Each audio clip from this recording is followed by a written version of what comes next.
Բարի երեկո, Փակ TV եթերում լուրերի հետքերով հաղորդումն է։ Մենք աշխատում ենք ամենօրյա ռեժիմով, որպեսզի մեր հեռուստադիտողը մշտապես լինի տեղեկացված եւ բաց չթողնի օրվա ամենակարևորն ու բացառիկը։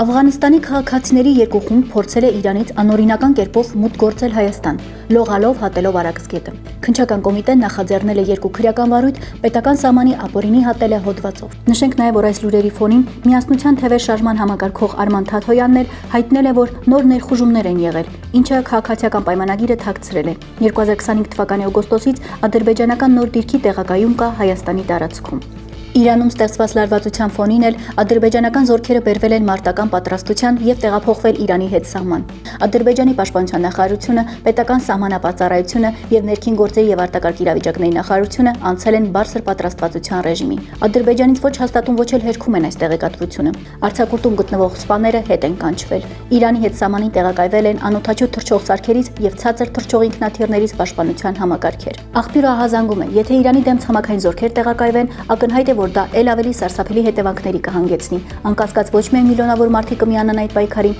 այլև տասնյակ հազարավոր երեխաներ ու կանայք ստիպված կլինեն ապաստան փնտրել հարևան երկրներում։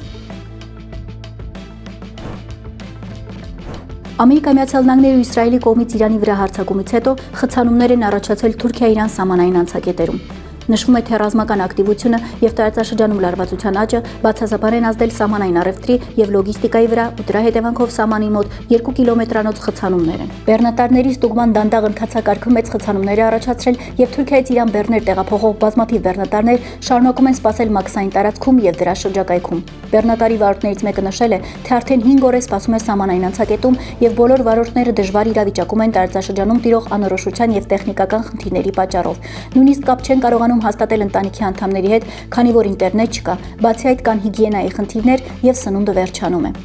Նշենք նաև, որ խափանում է տեղի ունեցել Իրանի հետ սահմանի Նորդուզ անցակետում։ Ժամանակավորապես դադարեցվել է քաղաքացիների մուտքը։ Անցակետի աշխատանքի ամբողջական վերականգնման ժամկետներ առայժմ չեն նշվում։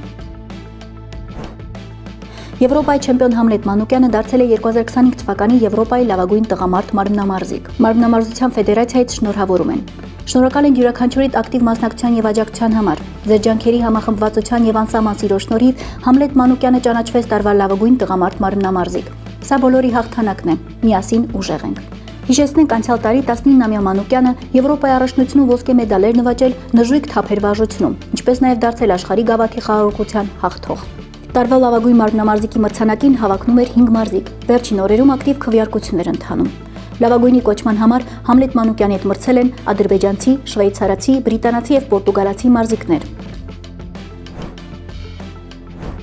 Իսրայելի վարչապետ Բենյամին Նեթանյահուն հայտարարել է, որ Իրանի դեմ Իսրայելի եւ ԱՄՆ-ի ռազմական գործողությունը անհրաժեշտ էր, քանի որ Իրանը ցանկանում էր ոչնչացնել Միացյալ Նահանգները եւ զարգացնում էր իր բալիստիկ հրթիռների եւ միջուկային զենքի ծրագրերը։ Իրանի վարչակարգի նպատակն էր Միացյալ Նահանգների ոչնչացումը, եւ դա մոլորակի վրա միակ երկիրն է, որ բացահայտ ասում է այդ մասին ու քրտնաջան աշխատում այդ նպատակին հասնելու համար։ Պատճառը, որ մենք պետք է գործենք հիմա, այն է, որ նրանց միջուկային օբյեկտների եւ նրանց բալիստիկ հրթիռների ծրագրին հարված հասցնելուց հետո կարելի էր կարծել, թե նրանք կսերտեն դասը, բայց այդպես չեղավ։ Նրանք սկսեցին նոր օբյեկտներ, նոր վայրեր, ստորգետնյա բունկերներ կառուցել իրենց բալիստիկ հրթիռների եւ ատոմային ռումբի ստեղծման ծրագիրը մի քանի ամսվա ընթացքում անխոցելի դարձնելու համար, հայտարարել է Նեթանյահուն։ Նա նաև նշել է, որ ԱՄՆ-ի հետ համատեղ ռազմական գործողությունը Իրանի դեմ չի կարող վերածվել հերթական երկարատև պատերազմի։ Այդ պատերազմը անվերջ չի լինի, դա կլինի արագ եւ վճռական, նշել է Իսրայելի կառավարության ղեկավարը։ Չնայած ավելի քան 9 ամիս է Սամվել Կարապետյանը կալանավորված է Հայաստանում, նրա բիզնեսը Հայաստանից դուրս շարունակում է կայուն աճ արձանագրել։ 2025 թվականի արդյունքներով Սամվել Կարապետյանի Տաշիր ընկերությունների խումբը զբաղեցրել է երկրորդ տեղը Forbes ամսագրի կողմից կազմված ամենամյա վարկանիշում, որպես առևտրային անշարժ գույքի խոշորագույն սեփականատերերից մեկը։ Տարածքների վարձակալությունից եկամուտը կազմել է 700 միլիոն ԱՄՆ դոլար, ինչը 15 միլիոնով գերազանցում է նախորդ տարվա ցուցանիշը։ Արդյունավետ դիրքերը ոլորտային վարկանիշում վկայում են բիզնես մոդելի կայունության եւ անշարժ գույքի պորտֆելի զարգացման համակարգային մոտեցման մասին։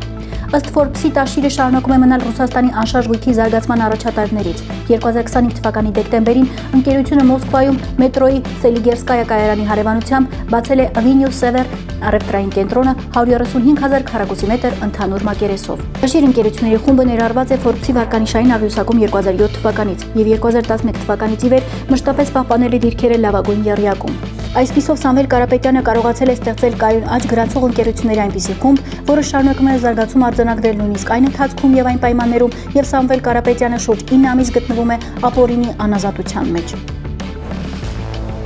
Այսօրվա համար այսքանը։ Իսկ դուք շարունակեք մնալ Փակ TV-ի հետ լուրերի հետքերով եւ մի մոռացեք դառնալ մեր YouTube ալիքի բաժանորդը օրվա ամենակարևորն ու բացառիկը բաց չթողնելու համար։